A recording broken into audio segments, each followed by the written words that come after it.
Let me tell you something about islands. They're not meant to be escaped. That's not philosophy, that's logistics. Water doesn't negotiate. I arrived on Blackridge Island on a Tuesday. Or at least, that's what the ferry manifest said. Weather was foul, the kind that makes you question your life choices and your footwear in equal measure. Rain came sideways, wind like it had a personal grudge against me. I was invited. That's important. People like me don't end up in places like Blackridge.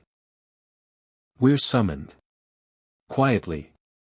Professionally. No paper trail, just a phone call and a voice that knows too much about you. Mr. Hale, it said. We need someone who understands people. That should have been my first warning. I'm not a detective. Not officially. I specialize in resolution. When problems get complicated, when truth gets buried under layers of performance, I'm the one they call to untangle the story. And Blackridge? That place was one hell of a story. The facility stood like an apology on the edge of a cliff, all gray stone and narrow windows, like it didn't want to be seen but didn't know how to hide. A psychiatric institute, they told me.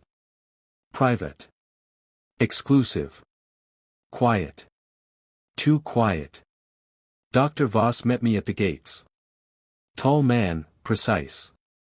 The kind of guy who irons his socks and his personality. Mr. Hale, he said, shaking my hand like it was a contract. We appreciate your discretion. I charge extra for it, I told him. He didn't laugh. That told me everything. Inside, the place smelled like antiseptic and secrets.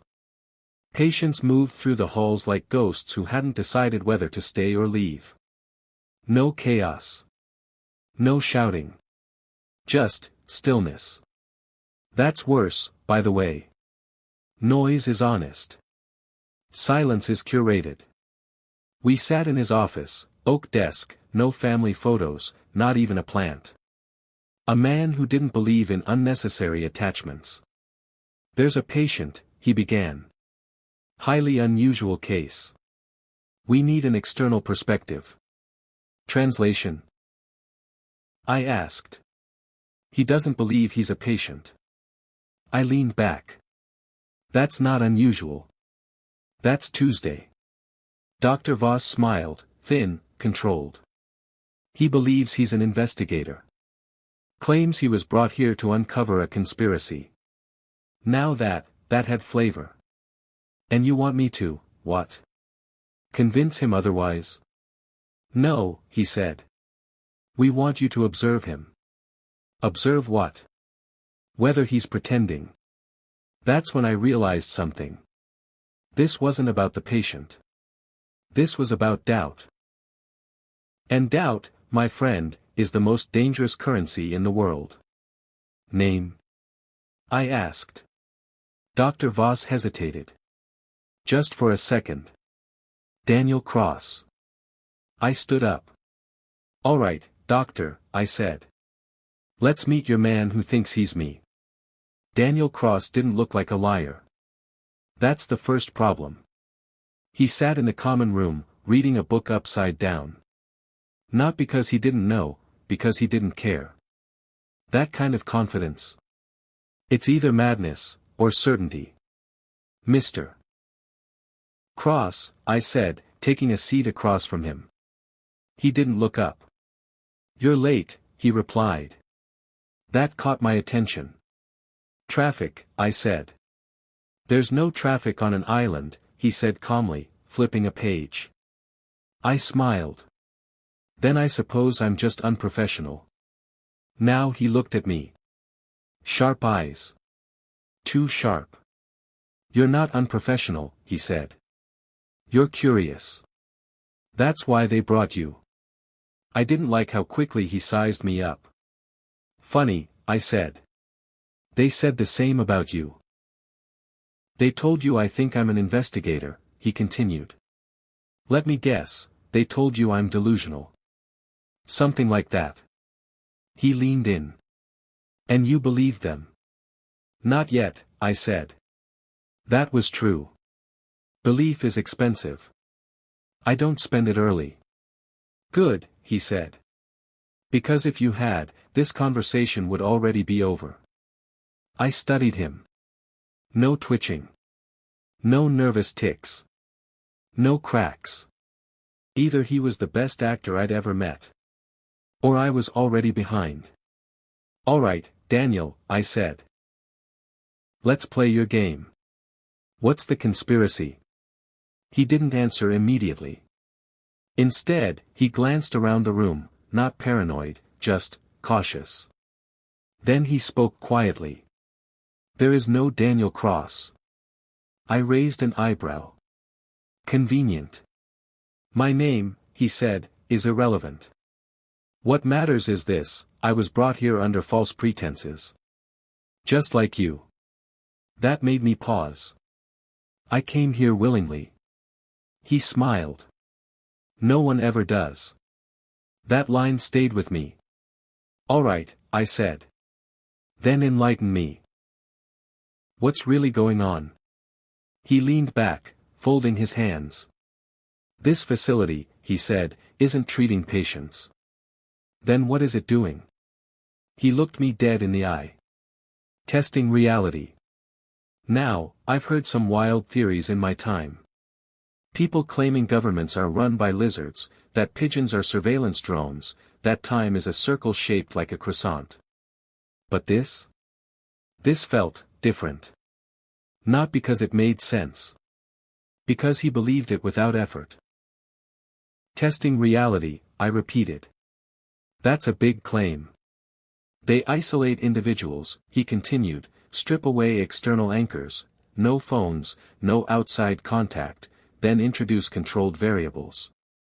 And the goal? To see how long it takes before a person questions themselves. I chuckled. Everyone questions themselves. Not like this, he said. Not when the entire world starts agreeing you're wrong. That hit a little closer than I liked. So, I said, you're saying you're, what? A test subject? He shook his head. No, he said softly. I'm the control. That's when the room felt smaller. And for the first time since I arrived. I wasn't entirely sure who I was observing. I've made a career out of spotting inconsistencies.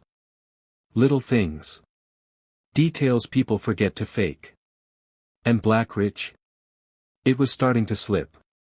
It began with the staff. Too coordinated. Not efficient, coordinated. Like actors hitting their marks. A nurse dropped a tray in the hallway. Loud.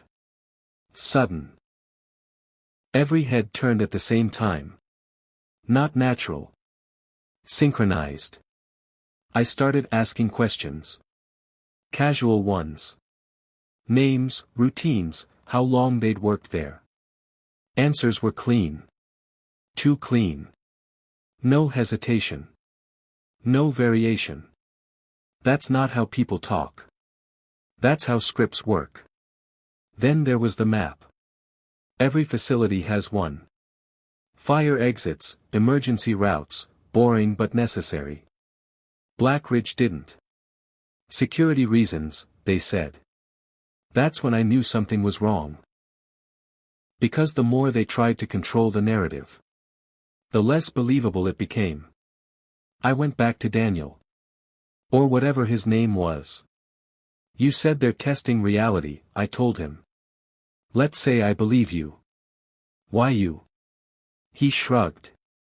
Maybe I noticed something I shouldn't have. Like what? He looked at me carefully. Like you. That again. I didn't like being part of someone else's theory. I'm not part of your story, I said. No, he replied. You're part of theirs. Silence. Then I asked the question I probably shouldn't have. How long have you been here? He smiled. That depends, he said. How long have you?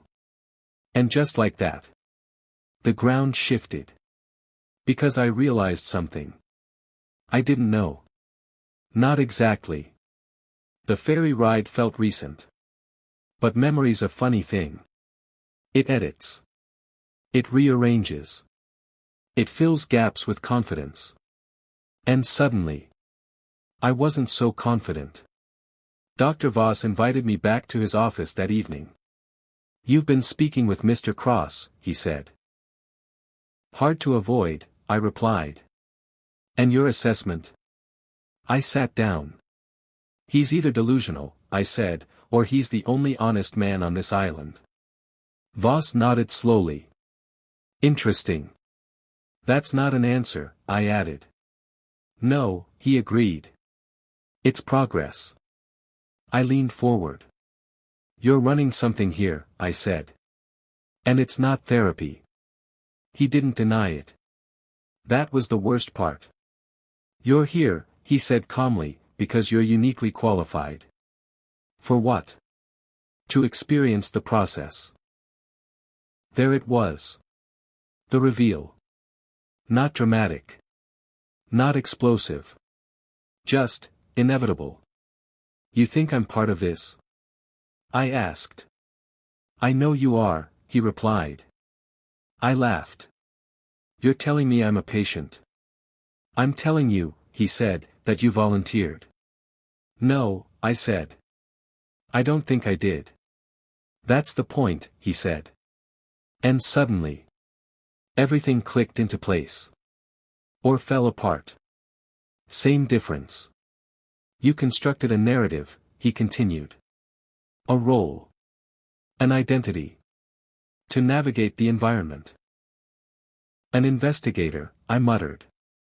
"Yes." I stood up. "No," I said.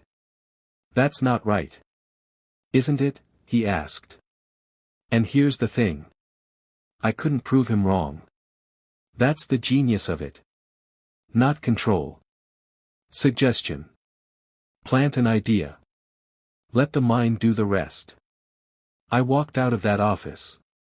And for the first time in a long time, I didn't trust my own thoughts. I found Daniel at the edge of the island. Cliffs. Ocean. Nowhere left to go. "You knew," I said. He didn't turn around. "I suspected," he replied. "They say we're part of an experiment." "They would," he said. I stood beside him. "So what do you think?" He finally looked at me. "I think," he said, "it doesn't matter." I frowned. "That's convenient." "No," he said. "It's freeing." He gestured toward the ocean. "Either this is real," he said, "or it's not. Either we're patients, or we're investigators. Either we chose this, or it was chosen for us. And none of that changes what we do next." I stared at the horizon. "So what do we do?" He smiled. "That's the only real question." Silence. Wind. Waves. Then he asked me something I'll never forget. "If you had to choose," he said, "would you rather live in a comfortable lie, or an uncertain truth?" Classic question. Philosophers love it. But standing there, it didn't feel philosophical. It felt immediate. Personal. Dangerous. I took a breath. And I answered. "But here's the thing. I'm not going to tell you what I said. Because that would make it my story. And this? This is yours now. So tell me. What would you choose?"